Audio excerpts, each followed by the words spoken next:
Salut à tous, c'est Kovek, on se retrouve pour le débrief de ce match entre le Real et Cadix. Avant qu'on commence, n'hésitez pas à vous abonner et à liker cette vidéo pour le référencement et pour le soutien, ça ferait vraiment plaisir les frérots. Merci à ceux qui le feront.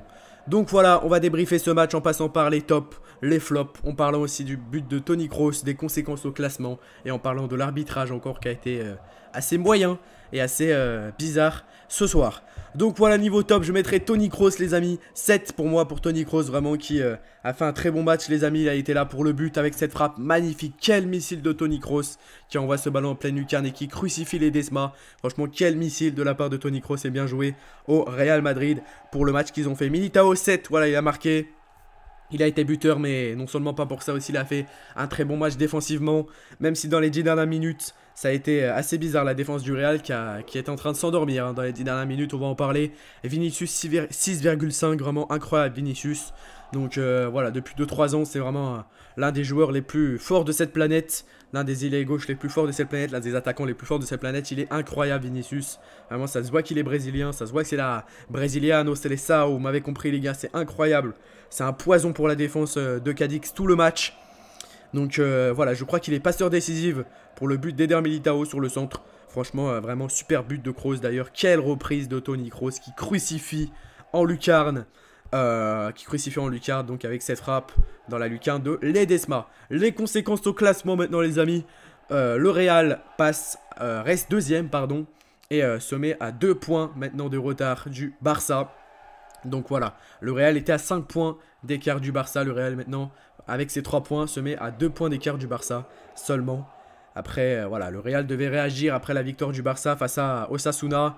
C'était maintenant ou jamais dans ce dernier match avant la trêve de la Coupe du Monde, donc dans 10 jours. Donc voilà, la VAR aussi, on va en parler, qui est inutile vraiment les gars.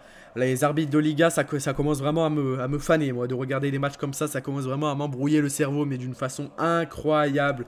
Il y avait une faute sur Toni Kroos, les amis, il y avait une faute sur Toni Kroos. Dans la surface, Toni Kroos qui prend un coup de coude. La VAR, elle est là pour ça, mais l'arbitre ne va pas voir la VAR, alors là, vraiment.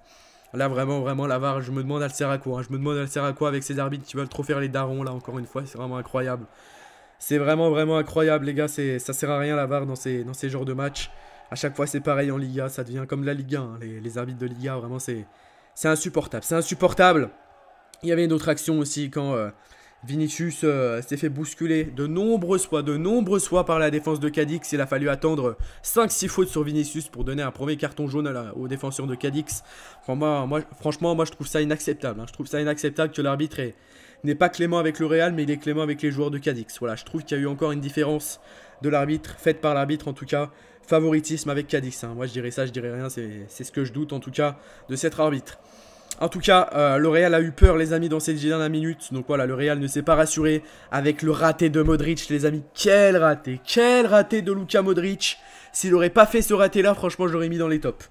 Parce qu'il a fait un superbe match. Il nous a fait du Luka Modric. Franchement, extérieur du pied, récupération. Comme s'il récupérait une baguette de pain à la boulangerie. Il a été incroyable, Vinicius. Il a été incroyable, Modric. Il récupère des ballons comme s'il récupérait des croissants à la boulangerie. C'est incroyable, Modric. Ça fait 2 fois, je me trompe. Voilà, c'est comme s'il récupérait un petit croissant à la boulangerie. Il est incroyable, Luka Modric, les gars. Il est incroyable, cet international croate. Il mérite d'être appelé pour la sélection de la Croatie pour la Coupe du Monde. Donc franchement c'est incroyable. C'est incroyable. Quel match de Modric les gars. Quel match de Luka Modric. Et puis voilà, le Real s'est fait peur. On a l'impression que le Real a pris une piqûre. En tout cas la défense du Real dans les 10 dernières minutes. C'était vraiment terrifiant. C'était vraiment terrifiant les amis la défense madrilène.